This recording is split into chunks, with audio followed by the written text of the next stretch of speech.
Hello friends, welcome to my channel green house. और आज का हमारा पौधा है गुलाब का पौधा। और आज के इस वीडियो में मैं आपके साथ शेयर कर रही हूँ कुछ ऐसे उपाय जो कि अगर आप अपने गुलाब के पौधे पर ध्यान रखेंगे तो सालों साल आपका गुलाब सैकड़ों फूलों से भरा रहेगा। ऐसा कभी भी नहीं होगा कि आपका गुलाब का पौधा फूलों के बिना आपके गार्डन में पड़ा रहे। सबसे पहला पॉइंट, गुलाब के पौधे में कभी भी आप कोई घास वगैरह ना उगने दें। अगर आपके पौधे के अंदर घास उग आती है तो पौधे की मिट्टी में धूप अच्छे से नहीं लगती है और मिट्टी सूखती नहीं है, जिससे कि जड़ों का जो काम है वो भी काफ़ी स्लो हो जाता है, जड़ें ग्रोथ करना कम कर देती हैं। दूसरा पॉइंट, आप गुलाब के पौधे की 10 से 15 दिन के अंतर पर या 20 दिन के अंतर पर एक बार गुड़ाई ज़रूर करते रहें। गुड़ाई करने से पौधे की मिट्टी जमती नहीं है, तो जड़ों की ग्रोथ को बनाकर रखने के लिए आप इसकी गुड़ाई ज़रूर करते रहें। इससे ऑक्सीजन का संचार बना रहेगा, जड़ें ग्रोथ करती रहेंगी तो ऊपर भी आपका पौधा ग्रोथ करेगा और फ्लावरिंग करता रहेगा। इसके बाद तीसरा पॉइंट, अगर आपके पास हाइब्रिड यानी कि अंग्रेजी गुलाब है तो आप सकर ब्रांच यानी जंगली ब्रांच की पहचान करना सीखें और इसको आगे बढ़ने से पहले ही ज़रूर निकालें अपने पौधे से, वरना ये पौधे की ग्रोथ को रोक देता है, बहुत ही तेज़ी से फैलता है और बाकी जो मेन ब्रांच है उसकी ग्रोथ को ये रोक देता है, जिससे कि पौधा फूल भी नहीं देता है। जो जंगली गुलाब की ब्रांच है वो ग्राफ्टिंग नोड के नीचे से निकल करके आती है हमेशा। ये 7 पत्तों वाली ब्रांच होती है और बहुत ही तेज़ी से फैलती है। इसके अंदर कांटे आपको ज़्यादा मिलेंगे। कभी कभी ये बिल्कुल ग्राफ्टिंग नोड के पास से निकल करके आती है तो इसकी पहचान करना मुश्किल होता है। लेकिन जो जंगली ब्रांच है इसके पत्ते छोटे होते हैं जो मेन ब्रांच के पत्तों से, और ये बहुत ही तेज़ी से आगे बढ़ती है, तो इसकी पहचान आप ज़रूर करें। इसके बाद चौथा पॉइंट है गुलाब के पौधे की प्रूनिंग। गुलाब के पौधे में प्रूनिंग यानी कि कटाई छटाई करना बहुत ज़रूरी है समय समय पर। इससे पौधा घना भी बनता है, ज़्यादा ब्रांचेस निकालता है और लगातार फूल देता रहता है। लेकिन जो लोग अपने पौधे की सही समय पर कटाई नहीं करते हैं तो उनके पौधे की ग्रोथ रुकी रहती है और पौधा फूल भी कम देता है, पौधा घना भी नहीं होता है। लेकिन प्रूनिंग दो तरीके की होती है। पहली प्रूनिंग है कि आप थोड़े से टिप को काट दें 2-3 नोट छोड़ करके, इसको हम कहते हैं सॉफ्ट प्रूनिंग, जिसमें कि पौधे की ब्रांच को बहुत ज़्यादा नहीं काटना है। ये वाली जो प्रूनिंग है आप पूरे साल कभी भी अपने गुलाब के पौधे में कर सकते हैं। लेकिन अगर आपको अपने पौधे में ज़्यादा से ज़्यादा ब्रांचेस को काटना है तो इसको हम कहते हैं हार्ड प्रूनिंग, जिसमें कि लगभग 30 से 40% ब्रांच को ऊपर से काट करके निकाल दिया जाता है। ये काम आपको सही समय पर करना ही ज़रूरी है। हार्ड प्रूनिंग करने का जो सबसे सही समय होता है वो होता है फरवरी का आखिरी हफ्ता या फिर अक्टूबर के स्टार्टिंग में भी आप हार्ड प्रूनिंग कर सकते हैं, क्योंकि ये सही समय होता है। अगर आप सही समय पर गुलाब के पौधे की हार्ड प्रूनिंग नहीं करते हैं, कभी भी कर देंगे तो इससे पौधा सही ग्रोथ नहीं ले पाता है। इसके बाद पांचवा पॉइंट, जब भी आप अपने गुलाब के पौधे की प्रूनिंग करते हैं, चाहे वो हार्ड प्रूनिंग है या फिर सॉफ्ट प्रूनिंग है, तो काफ़ी सारे लोगों के पौधे में डाई बैक की समस्या बनी रहती है। यानी ऊपर से टिप के ऊपर फंगस लग जाता है, जिससे कि ऊपर से ही ब्रांच काली होनी शुरू हो जाती है। इस समस्या से बचाने के लिए सबसे बढ़िया सॉल्यूशन है कि आप मोमबत्ती से इसके कट को बंद कर दो, सील कर दो आप। इससे फंगस नहीं लगेगा और डाई बैक की समस्या आपके पौधे पर नहीं आएगी। इसके बाद छठा पॉइंट, गुलाब के पौधे में अच्छी फ्लावरिंग के लिए इसको कम से कम 3-4 घंटे की धूप वाली जगह पे आप ज़रूर रखें। अगर गर्मियाँ बहुत ज़्यादा है और बहुत तेज़ हीट है तो फिर आप इसको शेड में रख सकते हैं।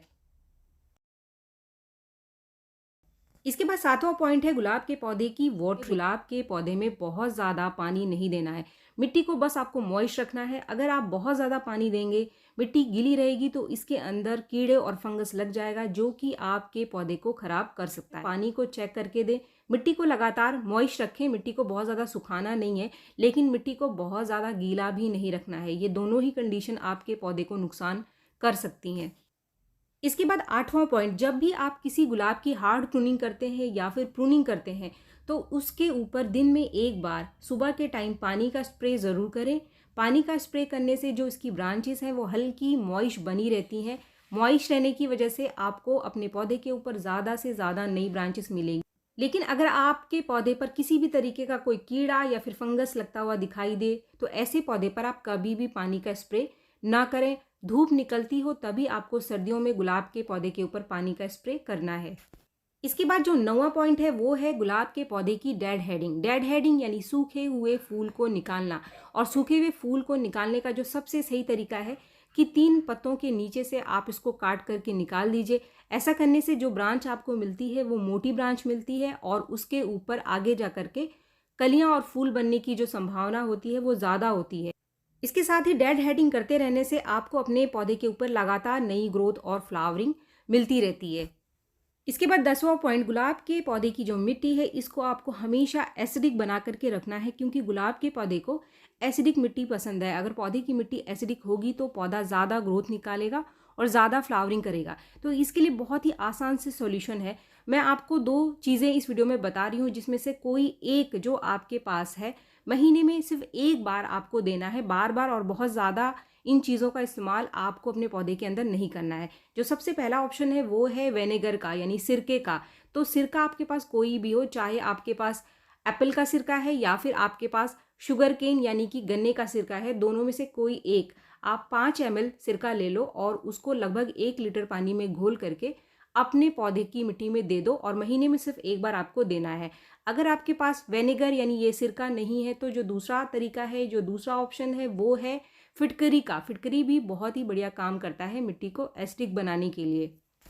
इस पानी को बनाने के लिए आप क्या कर सकते हैं कि जो फिटकरी है इसको आप पानी में डाल दो कुछ सेकंड के लिए और इसको अच्छे से कुछ इस तरीके से आप हिला लो। फ्रेंड्स, जब बहुत ज़्यादा गर्मियाँ पड़नी शुरू हो जाए तो इन चीज़ों का इस्तेमाल आपको अपने पौधे के अंदर कम से कम करना है, क्योंकि ये काफ़ी गर्म होता है और ये सीधा जड़ों के ऊपर असर दिखाता है। ये जो 2 चीज़ें मैंने आपको बताई हैं, दोनों में से सिर्फ कोई एक ही आपको देना है। दोनों को एक साथ आपको अपने पौधे में नहीं डालना है और महीने से पहले आपको इन चीज़ों को अपने पौधे के अंदर रिपीट नहीं करना है। अगर महीने में सिर्फ 1 बार आप इसको डाल देते हैं तो काफ़ी है। इससे आपके पौधे की जो मिट्टी है वो एसिडिक बनी रहेगी। इसके बाद जो 11वां पॉइंट है वो है गुलाब के पौधे को कीड़े और फंगस से आपको कैसे बचाना है नेचुरल तरीके से। गुलाब का पौधा एक ऐसा पौधा है जो गार्डन में सबसे ज़्यादा खराब होने वाला पौधा है, क्योंकि इसके ऊपर सबसे आसानी से कीड़े और फंगस आकर के लग जाते हैं। इसके लिए आज की इस वीडियो में मैं आपके साथ शेयर कर रही हूँ एक बहुत ही आसान सा सॉल्यूशन। ये बहुत ही आसानी से आपको अपने घर में मिल जाएगा और इसका रिजल्ट मुझे सबसे बढ़िया गुलाब के पौधे के ऊपर दिखाई देता है कीड़ों और फंगस को खत्म करने के लिए। इसके लिए आपको लेना है लगभग 1/4 चम्मच बेकिंग सोडा, जिसको आपको लगभग 1 लीटर पानी में घोल लेना है। घोलने के बाद आप एक स्प्रे तैयार कर लो किसी भी स्प्रे बॉटल में भर करके, और इसको आप अपने पौधे में जहाँ जहाँ कीड़े लग रहे हैं, फंगस लग रहा है, सभी के ऊपर अच्छे से स्प्रे कर दें। अगर आप चाहें तो वीकली यानी हर हफ्ते भी इसका स्प्रे कर सकते। फ्रेंड्स, गर्मियों में तेज़ धूप में कभी भी इसका स्प्रे पौधे के ऊपर ना करें। पौधे को पहले छांव में रख लें या फिर शाम के समय इसका स्प्रे आप पौधे के ऊपर कर सकते हैं। इसके बाद जो 12वां पॉइंट है वो है गुलाब के पौधे का फर्टिलाइज़र। तो गुलाब के पौधे में जो भी फर्टिलाइज़र आप दें उसके अंदर नाइट्रोजन और फास्फोरस की अच्छी मात्रा होनी चाहिए, चाहे आप कोई मार्केट का फर्टिलाइज़र दे रहे हैं या फिर आप कोई घर में होममेड फर्टिलाइज़र बना करके दे रहे हैं। तो आज की इस वीडियो में मैं आपके साथ कई सारे फर्टिलाइज़र शेयर करूंगी, जिसमें सबसे बढ़िया और बेस्ट फर्टिलाइज़र रहता है यूज्ड टी का फर्टिलाइज़र। यानी जो चाय की पत्ती आपके घर में रोज़ चाय की छन्नी में बच जाती है उसको आप कभी भी फेंकना मत। उसको आप धो करके सुखा करके इसका इस्तेमाल अगर हर 15 दिन में 1 बार अपने गुलाब के पौधे में करते हैं तो इससे आपके पौधे को बहुत ही बढ़िया मात्रा में नेचुरल तरीके से नाइट्रोजन मिल जाता है। लेकिन आप इसका इस्तेमाल सही तरीके से करें, यानी पहले धो करके अच्छे से सुखा लें और सुखाने के बाद ही आप इसको अपने गुलाब के पौधे में डालो। आप सिर्फ ये वाला खाद ही अपने पौधे को देकर देखें, लगातार डालें हर 15 दिन में 1 बार, आपके पौधे के ऊपर बहुत ही बढ़िया ग्रोथ और फ्लावरिंग आपको मिलेगी। इसके अलावा भी बहुत सारे नेचुरल होममेड फर्टिलाइज़र है, जिसमें केले का छिलका दूसरे नंबर पे आता है। इससे पौधे को बहुत ही बढ़िया मात्रा में पोटाशियम मिल जाती है। ये नेचुरल एनपीके का सोर्स भी है। नेचुरल एनपीके यानी नाइट्रोजन, पोटाशियम और फास्फोरस, ये 3 चीज़ें जो कि गुलाब के पौधे की फ्लावरिंग को बढ़ा देती हैं। अगर इसका इस्तेमाल भी आप रेगुलर तरीके से करेंगे तो भी गुलाब के पौधे पर आपको बहुत ही बढ़िया फ्लावरिंग मिलेगी। इसको आप सुखा करके, इसको पीस करके इसका एक पाउडर तैयार कर लो और जब भी आपके पौधे को ज़रूरत हो आप इसका इस्तेमाल अपने पौधे में करें। आप केले के छिलकों को सुखा करके उसको 1 दिन के लिए पानी में भिगो कर भी रख सकते हैं और अगले दिन उस लिक्विड फर्टिलाइज़र को अपने गुलाब के पौधे में देकर पौधे में बहुत ही बढ़िया ग्रोथ और फ्लावरिंग ले सकते हैं। पॉट के साइज़ के हिसाब से इसकी मात्रा आप 1 चम्मच से लेकर के 3 चम्मच तक रख सकते हैं। अगर पॉट का साइज़ छोटा है तो 1 चम्मच आप दे दो, अगर बड़ा है तो 5 चम्मच। आप 15 दिन में 1 बार ये पाउडर अपने गुलाब के पौधे को दे करके देखें, आपके पौधे में कोई और फर्टिलाइज़र देने की ज़रूरत नहीं पड़ेगी। केले के छिलके के अलावा हमारे घर के किचन में ही कुछ और छिलके निकलते हैं, जैसे कि आलू के छिलके और प्याज के छिलके। इनके अंदर भी भरपूर मात्रा में जो न्यूट्रिशन है वो हमारे पौधों के लिए मौजूद है। तो इन छिलकों को भी आप कभी भी ना फेंकें।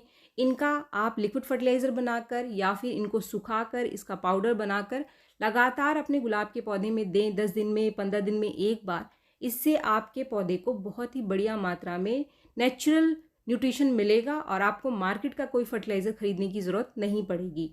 अगर आप घर पर कोई फर्टिलाइज़र नहीं बना पा रहे हैं तो सबसे आसान से 2-3 फर्टिलाइज़र है जो कि मैं आपको गुलाब के पौधे के लिए बता रही हूँ। इस फर्टिलाइज़र को बनाने के लिए सबसे पहले आप 300 ग्राम के आसपास वर्मी कंपोस्ट ले लीजिए। वर्मी कंपोस्ट के साथ आपको जो दूसरी चीज़ लेनी है वो लेनी है आपको डीएपी। डीएपी अगर आपको चम्मच से नाप कर देना है तो 1/4 चम्मच आप डीएपी नाप करके ले लीजिए। अगर आपके पॉट का साइज़ यानी आपका पौधा 10 से 12 इंच के गमले में लगा हुआ है, अच्छा खासा आपका पौधा है।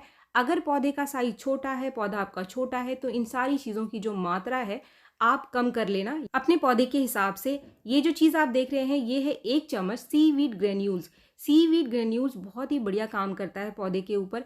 जितने भी माइक्रो न्यूट्रिएंट्स हैं जैसे कि पत्तों का पीला होना, फूलों का साइज छोटा होना, इन सब की जो कमी है इसको पूरा करने के लिए ये फर्टिलाइज़र बहुत ही ज़रूरी है। ये एक ऑर्गेनिक फर्टिलाइज़र है। तो अगर आप मार्केट से कोई फर्टिलाइज़र लेना चाहते हैं गुलाब के पौधे के लिए तो ये 3 चीज़ें काफ़ी है, वर्मी कंपोस्ट, डीएपी और सीवीड फर्टिलाइज़र। इसको महीने में सिर्फ एक बार ही आपको अपने पौधे के अंदर देना है। वीडियो अगर आपको पसंद आया तो एक लाइक ज़रूर करें और मेरे चैनल को आपने अब तक सब्सक्राइब नहीं किया है तो मेरे चैनल को सब्सक्राइब भी ज़रूर कर लें। मिलते हैं मेरे नेक्स्ट वीडियो में, तब तक के लिए थैंक यू।